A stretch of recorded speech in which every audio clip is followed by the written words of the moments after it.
can't do much, Coach Jeff Bell, though. I mean, he's ecstatic this morning anyway, and it was a nail-biter weekend, wasn't it, Coach? It was. Going into the second round against Demopolis, they were a tough team from a pitching standpoint to an offensive standpoint to a defensive standpoint.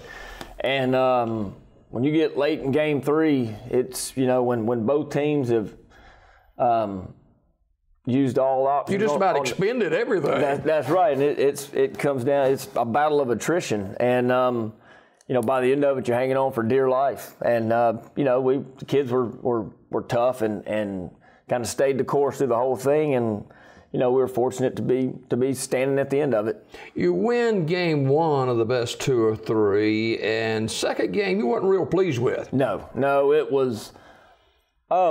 I told the team after the game, they played like they were down in the series. It seemed like they played really tight and didn't play, the way that they had played for much of the year. Mm-hmm. A lot of made a ton of tiny mistakes that in a close game ended up being 3-2. That if we don't make those mistakes, we probably win that game. And then it gets into Game 3 when all the cards are on the table and anything can happen. So, but yeah, they responded well from Game 2 into Game 3. Talk about Game 3 Saturday afternoon over at Walton Cruz Field. Packed house, which you've grown to expect now, and that game went down to the final out. Yeah, it did. The first 2, 3, 4 innings, we were cruising right along, and then as you get later in the playoffs, getting the third out's a pretty hard thing to do anyway. And pitch count started to go up, and teams that know they're down to their final few outs, they start fighting for their life. And, the pressure just begins to mount more and more and more the later that game goes. And, it got real tight at the end. I think we ended up winning 8-7, but the bases were loaded with, when we recorded the last out. You had your ace going Saturday, did well for 4 or 5 innings. He did. But, and Demopolis did a really good job of extending their bats. Yeah, they kind of measured that, didn't they? Yeah, and, he cruised for the first 3. Then once they had seen him a time or two, they began to put pretty good at bats together and just, fouling off pitches. Just extending at bats another 2 or 3 pitches drives the pitch count up, and he began to get gassed about the, late in the 5th into the 6th inning. A couple of keys late in the game. Sylacauga wins it 8-7, 7-6, and move on to the quarterfinal round. A couple of keys to the success on Saturday afternoon late. I think a lot of it goes back to the way that we prepare. There's a lot of things at practice that if they're not done right, we do them over. And hopefully that battle-tested mentality because there's no way to simulate this, in practice. You get as close as you can to simulate it, but it's just over time of having to do everything, a certain way, and it being done perfectly. Pretty soon you can tune out all of the external factors and just go back to playing the game, which is catching a ground ball or throwing a strike or, whether get a bunt down or move a runner over. Whatever the situation calls for, you're able to focus on just doing that. First-year coach, Sylacauga High School baseball program, Jeff Bell, our guest. Sylacauga moves on to the quarterfinals. Couple of 3 players or so who really stood out to you in that 3-game series. Bailey Ward carried us on Friday night. I think he was 5 for 7. Hit a home run. Not shabby. No, that's pretty good. He hit a home run and a double, and I think drove in 4 runs for us on Friday night. Zach Dew, which he has done all year long, got the game-winning hit, which proved to be the game-winning hit on Saturday, and came in and closed that game out for us. Luke Honeycutt had a really good series, and of course Tyler Thompson, who who got us so deep into Game 3. Immediately after the game, the kids were just ecstatic. The fans were pumped, and the coaching staff was fired up too. You only had time to catch your breath a little bit, and you're on the road to the number one team in the state. Right. Well, and then it's, as the old saying goes, it's survive and advance, and that is, whenever this ends, whether it be hopefully in 2 weeks or next week or Saturday, that's when you're going to be able to catch your breath. Until now, it's just, we enjoyed it Saturday night and Sunday, and then it was back to work on Monday, and it's right back to the grindstone. And, these 3 weeks, this whole playoff run, and it's every year, it's every coach. They're going to print off a bracket and see who you potentially line up with, and you begin weeks in advance to start to sort of focus your attention on where the road might lead. But it was fun while it lasted, but it was back to work on Monday, and it'll be fun to reflect on it, once the season ends. Travel day Thursday, that make any difference? It would be better. It's better to travel on Thursday evening than Friday. That's a long trip, probably a 4-hour trip. It would be hard to sit on a bus all day and then get off and play a doubleheader, especially against a team that good. So we're going to go down Thursday evening and sleep in Mobile and get up and have a workout at one of the high schools down there and come back to the room and get off our feet for a little bit and sort of map out that day where we're still going to work, but they're also going to be off the bus and off their feet. Seen tape of Faith Academy? No, sir. I've spoken to a few people. I think they're as good as advertised. They had a pretty crucial injury on their pitching staff, which I think will sort of level the playing field. But I'll tell you, our kids are playing with a ton of confidence right now, and which is good. I mean, because they're good. As I talked to our principal the other day, and he asked me about Faith, and I said they're pretty good. And he said, "Well, y'all are pretty good too," and which is true.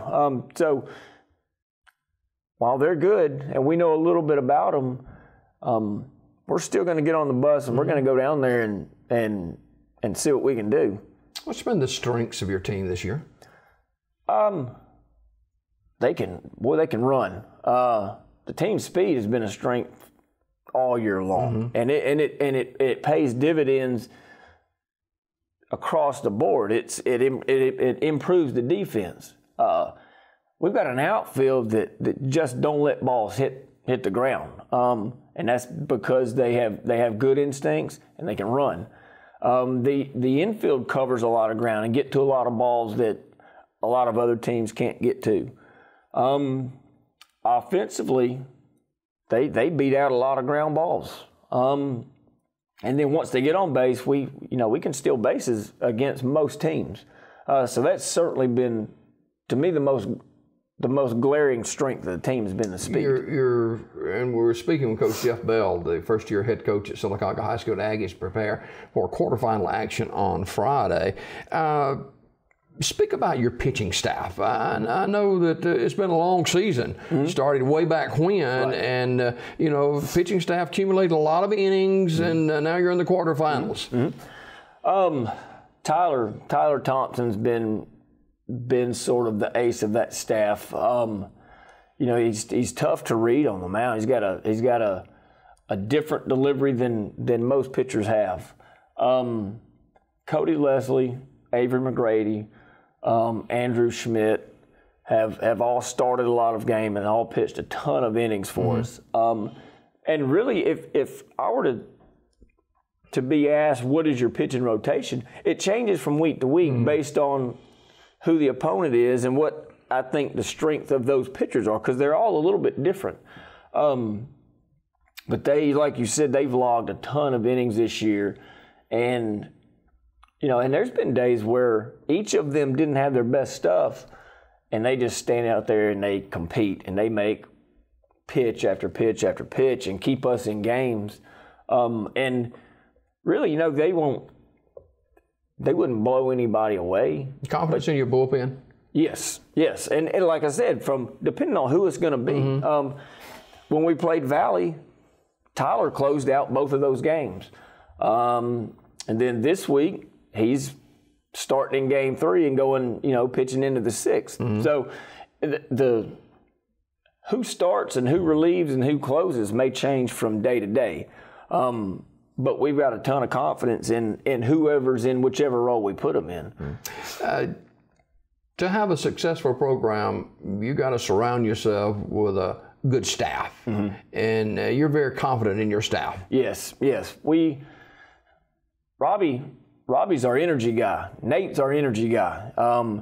You hear them before you see them much of the time in practice. And Robbie, he's got our outfielders playing really well. He's a veteran, isn't he? Yes, yeah, and he gets it too. I mean, he does a really, really good job with, keeping the guys up, because he'll get on them too now. But he's the first one to go back and lift them back up. He's the first one to meet them off the field when they make a good play. Mm-hmm. He's the first one to meet them off the field to make a bad play. And they always know where they stand with him. And they know at the end of the day that he's in their corner. And Matt's done a super job managing the pitching staff and calling the game, because that's a hard thing to do is to be able to read hitters and know what pitch you need to call to get them out, but at the same time understanding what pitches the guy on the mound may or may not have that day. So he's done a really good job of not just managing the staff, but calling a game as well. And Coach Collier played at Sylacauga High School, so he's got a real feel for it. And Sylacauga in the quarterfinals against the number 1 ranked team who's lost, I think, 3 games this season, Faith Academy out of Mobile County.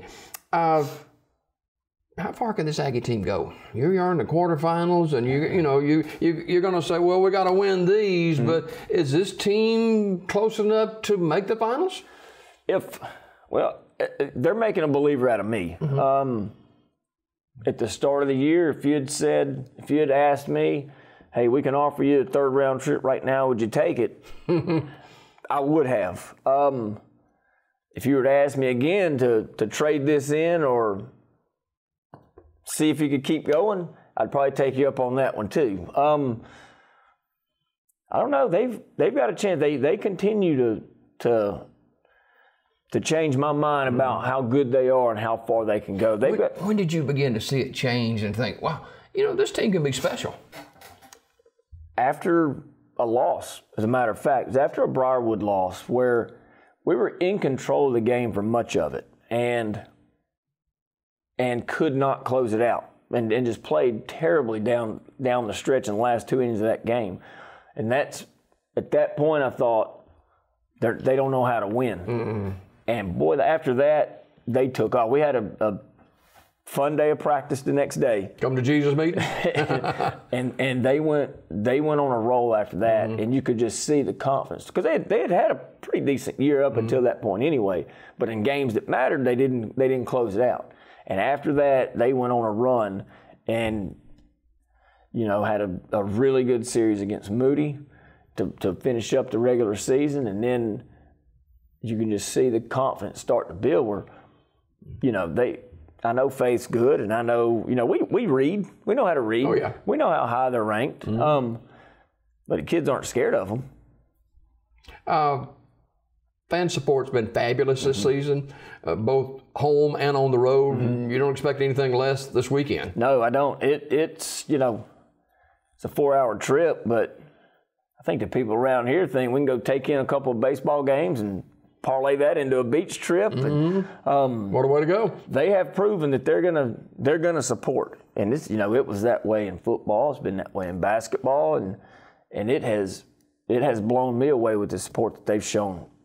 Every game day there. I mean, the last weekend, if I went to talk to one of our pitchers on the mound, as I was walking off the mound, I sort of looked back towards the plate, and that was the first time I'd really paid attention to just how many people were there. Now, they're stacked 4 or 5 deep in the chairs, and the bleachers are full, and there's people all over the place. And they weren't just sitting on their hands either. I mean, it was loud. A lot of them know baseball now. They do. They do. And they like to talk about it, and they like to watch it, and man, it was the environment there the other night. couldn't ask for any better. All right, fantastic. Coach Jeff Bell, first-year coach of Sylacauga High School, the Aggie baseball program, in round 3 of the 5A state playoffs on the road down to Mobile County to take on Faith Academy. 2 games on Friday. Yes, sir. And if a third game is needed to be on Saturday, good luck to the Aggies, and thanks for coming by today. Thank you. More Daybreak just ahead.